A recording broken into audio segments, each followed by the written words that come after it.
আলহামদুলিল্লাহ, আমরা আজকে এই বিশ্বনাথ প্রেস ক্লাবের 43তম প্রতিষ্ঠাবার্ষিকীর এই অত্যন্ত সুন্দর এই প্রোগ্রামে আমি সবে মোবারকবাদ জানাচ্ছি।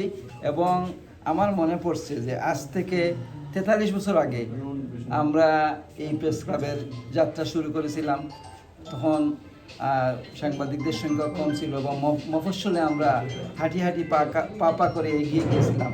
আজকে আমার আরেকজন পুরাতন আরেকজন সদস্য সেখানে, তিনি সুদূর লন্ডন থেকে এসেছেন এবং আজকের সাংবাদিকরা এই পর্যায়ে বিশ্বনাথ প্রেস ক্লাবকে নিয়ে এসেছেন। এটা কিন্তু আমাদের জন্য আনন্দের বিষয়।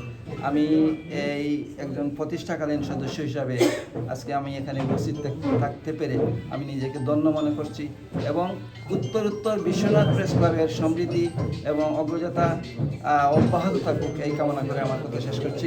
আসসালামু আলাইকুম।